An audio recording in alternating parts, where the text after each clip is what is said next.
जय श्री कृष्ण। राधे राधे। हम पढ़ रहे हैं समांतर श्रेणी। समांतर श्रेणी के अंदर हम समांतर श्रेणी किसे कहते हैं ये जानने वाले हैं।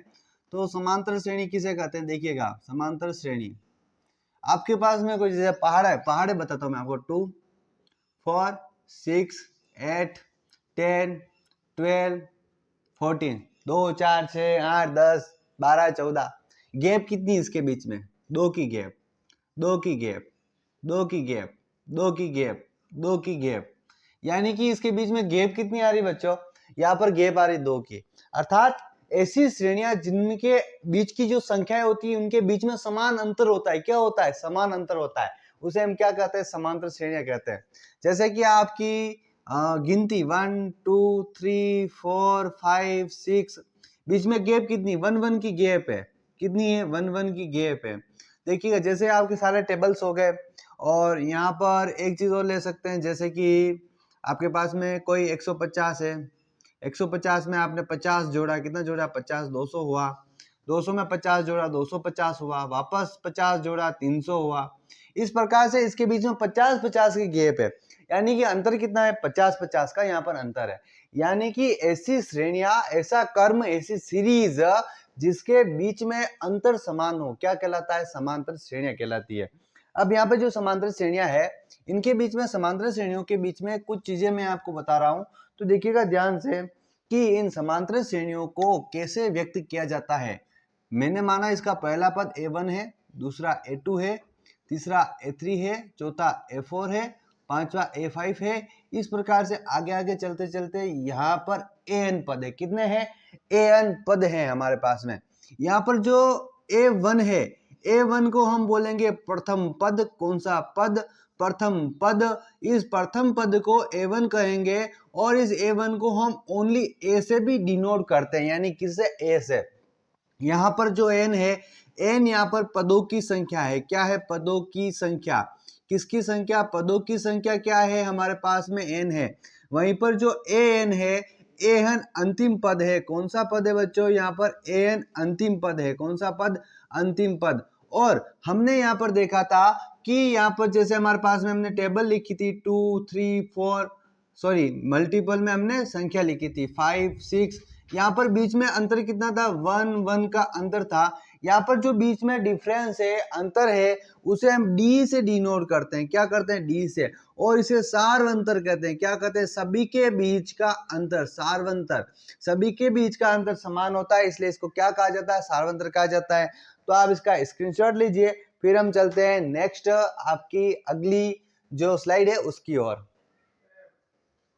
तो आप सभी ने इसका स्क्रीनशॉट ले लिया होगा। तो नेक्स्ट देखिएगा, यहाँ पर हमारे पास में सार्वंतर आ चुका है। जो समान अंतर होता है उसे हम सार्वंतर कहेंगे, उसे डी से डिनोट करने वाले हैं। वहीं पर जो एन है वो अंतिम पद है और एन है पदों की संख्या है, और a1 बराबर आपका प्रथम पद, जिसे a से डिनोट करेंगे। तो यहाँ पर मैं इन सभी को मिटा रहा हूं और यहाँ पर इनका संबंध लिखेंगे कि सार्वंतर का और इनका यहाँ पर संबंध क्या क्या है। इस संबंध को लिखने के बाद में हम आगे के जो क्वेश्चन है उनको सोल्व करने वाले हैं। यहाँ पर जो nवा पद होता है, यानी कि an है, अंतिम जो पद होता है वो a प्लस n माइनस 1 और d के इक्वल होता है। किसके?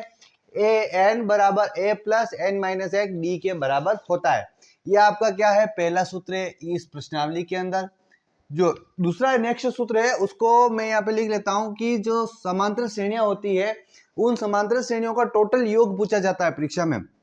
एक तो यहाँ से प्रश्न आता है आपका कि अंतिम पद ज्ञात कीजिए, पदों की संख्या ज्ञात कीजिए, प्रथम पद ज्ञात कीजिए, सार्वंतर ज्ञात कीजिए, यहाँ से आएगा।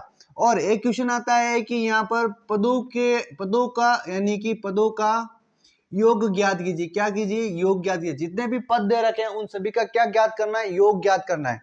तो हम s लिखते हैं, s का मतलब सम हो जाएगा। n लिखा, n पदों का योग, ये हमारे पास में होता है n बटा 2 कोष्टक 2a प्लस n माइनस 1 और कोष्टक मान d, ये हमारा होता है n पदों का योग। यदि यहाँ पर आपको अंतिम पद नहीं दे रखा है, n पदों की संख्या दे रखी है, प्रथम पद दे रखा है, सार्वंतर दे रखा है, तो आपको ये वाला फॉर्मूला यूज करना है। यदि आपको Sn बराबर लिख रहा हूं n बटा 2 और यहां पर a प्लस l लिखा, मैंने क्या लिखा? l। देखिएगा ऐसा क्यों लिखा है, यहाँ पर जो एल है चूंकि लगा के लिखा एल बराबर ए एन। यदि आपको अंतिम पद की वैल्यू दे रखी, किसकी, ए एन की वैल्यू दे रखी है, तो ये फॉर्मूला जो है छोटा हो जाएगा। क्या हो जाएगा, छोटा। अंतिम पद यहाँ से आप निकाल लोगे ए प्लस एन माइनस एक, और डी से एक ए आपके पास में क्या बच जाएगा, वो ए यहाँ लिखेंगे एल। और इसी को एज इट इज ऐसा भी लिखा जा सकता है, एस एन बराबर एन बटा 2 और ए प्लस ए एन के रूप में भी लिखा जा सकता है। तो ये सारे इसके इंपॉर्टेंट फॉर्मूलाज हैं, इनका आप स्क्रीनशॉट ले लीजिए। फिर आपकी जो प्रश्नावली 5.1 है 5.1, इसका हम पहले क्वेश्चन का सॉल्यूशन करने वाले हैं।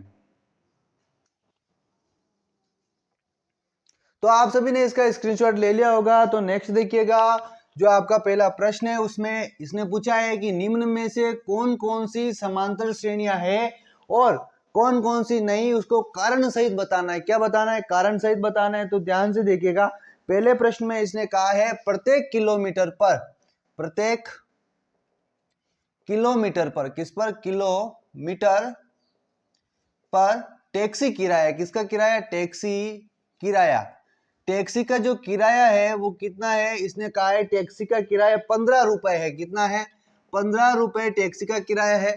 यदि टैक्सी 1 किलोमीटर चलती है तो 15 रुपए लेगी, और 1 किलोमीटर से ज्यादा चलती है तो 8 रुपए बढ़ते जाएंगे। कितने रुपए, 8 रुपए बढ़ते जाएंगे प्रति अतिरिक्त किलोमीटर पर। कितने, अतिरिक्त किलोमीटर पर किराया, क्या, किराया। ये किराया कितना दे रखा है, रुपए 8 दे रखा है। तो देखिएगा, गाड़ी चली हमारी 1 किलोमीटर 15 रुपए लिए, फिर 2 किलोमीटर चली तो 15 में 8 जुड़ गए, 23 हो गए। फिर वापस 1 किलोमीटर और चली, यानी 3 किलोमीटर चली तो 31 रुपए हो गए। इस प्रकार से हमारी गाड़ी आगे चल रही है, यानी कि इसके बीच में जो अंतर है, अंतर समान है, समान अंतर प्राप्त हो रहा है।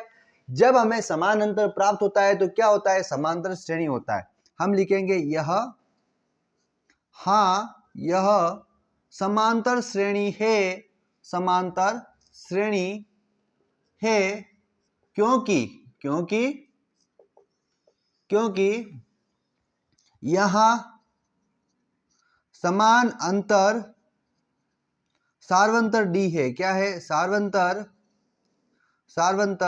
8 है। क्या है, सार्वंतर 8 है।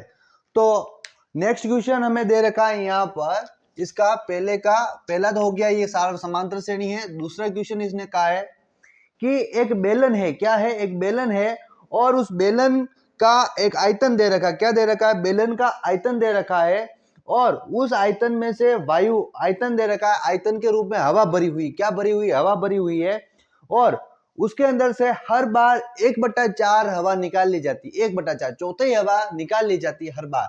तो बताइए ये समांतर श्रेणी है या नहीं। यहाँ पर मैं लिख रहा हूं, माना कि बेलन में भरी हवा का आयतन, भरी हवा का आयतन, आयतन बराबर कितना है, v है। कितना है, v।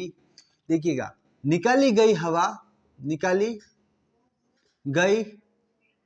हवा, क्या, हवा, ये कितनी निकाली जा रही, 1/4 हर बार निकाली जा रही। कितनी, 1/4। देखिएगा, सबसे पहले हमारे पास में आयतन था v, फिर v माइनस 1/4, फिर v माइनस 1/4 माइनस 1/4, फिर हमारे पास में v माइनस 1/4 माइनस 1/4 माइनस 1/4। देखिएगा, इसका सॉल्यूशन करते हैं। तो देखिएगा, मैंने v का भी लिखा, यहाँ पर मैंने 4 एलसीएम लेके इसको सोल्व किया तो 4v माइनस 1 आया। नेक्स्ट देखिएगा, मेरे पास में यहाँ पर ये v आएगा, 4v साथ में चलेगा इसके, v इतनी हवा बाहर निकल रहा है। ओके, ये 1v आएगा। ओके, यहाँ पर एलसीएम लिया तो मेरे पास में 4v minus 1v minus 1v, फिर मेरे पास में 4v minus 1v minus 1v minus 1v upon 4। इस टाइप से आगे ये इक्वेशन चलती जाएगी। हम यहीं से इसका समांतर श्रेणी है या नहीं इसकी गारंटी ले लेंगे। देखिएगा, v का v लिखा, 4v में से 1v गया तो आपके पास में कितना बच रहा है, 3v अपॉन 4। नेक्स्ट देखिएगा, यहाँ पर माइनस 1v, इसको माइनस करोगे आपके पास में आएगा यहाँ पर 2v आएगा। कितना आएगा, 2v अपॉन 4। ओके नेक्स्ट देखिएगा, यहाँ पर माइनस क्या आपके पास में आया 1v/4। क्या ये आपको समांतर श्रेणी लग रही है क्या? 1/4 माइनस हुआ, माइनस 1/4 हुआ 3v/4, यहाँ पर 1/4 माइनस हुआ 2v/4, 1/v/4। चलो इसमें ये समांतर श्रेणी नहीं है, क्या है? नहीं है, क्या है? नहीं है, समांतर श्रेणी नहीं है, क्या है? समांतर श्रेणी नहीं है, क्योंकि इसके बीच में अंतर क्या है? समान नहीं, समांतर श्रेणी नहीं है, क्या है? नहीं है। ओके, अब आप इसका स्क्रीनशॉट ले लीजिए, फिर करते हैं हम आपके पहले का तीसरा क्वेश्चन। आपने इसका स्क्रीनशॉट ले लिया होगा तो नेक्स्ट देखिएगा, हम अगला जो तीसरा क्वेश्चन है उसको सोल्व करने जा रहे हैं। ये बोल रहा है एक कुएं की खुदाई की जा रही, किसकी खुदाई? कुएं की खुदाई। कुएं की खुदाई में 1 मीटर तक खुदाई की जाती है, तो ये बोल रहा है 150 रुपए लेगा। कितना लेगा? 1 मीटर की खुदाई पर 150 रुपए है, और फिर बाद में प्रत्येक मीटर की खुदाई पर 50 रुपए बढ़ने वाले हैं। तो बताना है कि ये समांतर श्रेणी है या नहीं है। तो ध्यान से देखिएगा, यहाँ पर तीसरा क्वेश्चन है पहले का, ये बोल रहा है 1 मीटर की खुदाई पर, 1 मीटर की खुदाई पर रुपए 150। कितने हैं? 150। अतिरिक्त 1 मीटर अतिरिक्त खुदाई, 1 मीटर और खोदेगा, अतिरिक्त जो खुदाई होगी उसके ऊपर 50 रुपए किराया। कितना है? 50 रुपए। तो देखिएगा, सबसे पहले 1 मीटर खोदा 150 रुपए, फिर 1 मीटर और खोदा तो 200 रुपए हो गए, फिर और खोदा 250 रुपए हो गए। इस प्रकार से आगे चल रहा है। बीच में अंतर कितना है? 50-50 का अंतर है। कितना है? 50-50 का अंतर है। 50-50 का अंतर यहाँ लिखेंगे। सार्वंतर यहाँ पर कितना है? d बराबर 50 है, अतः हाँ यह समांतर श्रेणी है। ओके, ये लिख लीजिए। फिर नेक्स्ट आपका पहले का चौथा क्वेश्चन है, वो देखिएगा।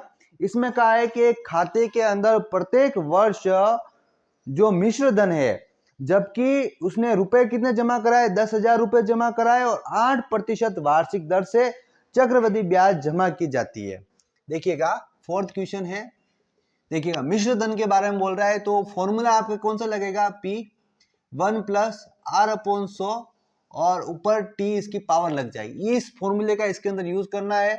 और उसने जो P बराबर का है, P बराबर उसके पास में जो मूलधन है वो 10,000 रुपए है, रेट वो बोल रहा है 8% इसकी रेट है, और प्रत्येक वर्ष दे रहा है। ओके, प्रत्येक वर्ष चक्रवृद्धि ब्याज दे रहा है। चक्रवृद्धि ब्याज का फॉर्मूला है, यहाँ पर देखिएगा 10,000 मैंने लिखा पहली कंडीशन में, 1 साल के लिए उसके पास में रुपए आए 8/100, ऊपर T की पावर 1 हो गई थी। फिर दूसरे साल उसको 10,000 रुपए थे, उसके 2 साल के लिए ब्याज कितना आएगा? देखिएगा यहाँ पर 1 + 8/100 और ऊपर पावर 2 हो गई। इस प्रकार से अगले साल के लिए 10,000 रुपए और 1 + 8/100 और ऊपर पावर लगेगी 3। इस प्रकार से आगे तक भी इसका ब्याज चलता रहेगा, लेकिन इसमें पावर के रूप में आ रहा है, मल्टीपल के रूप में आ रहा है, सार्वंतर समान नहीं आ रहा है। क्या नहीं आ रहा है? सार्वंतर समान नहीं आ रहा है। तो यहाँ लिखेंगे हम नहीं यह समांतर श्रेणी नहीं है, यह समांतर श्रेणी नहीं, क्योंकि सार्वंतर समान नहीं, समांतर श्रेणी नहीं है। तो इसमें सार्वंतर समान नहीं होने के कारण समांतर श्रेणी नहीं है। अब आप इसका स्क्रीनशॉट ले लीजिए। फिर जो नेक्स्ट क्वेश्चन है, क्वेश्चन नंबर 2, उसको हम नेक्स्ट वीडियो में करेंगे। तब तक के लिए आप सभी को टमो अकेडमी परिवार की ओर से जय श्री कृष्णा, राधे राधे।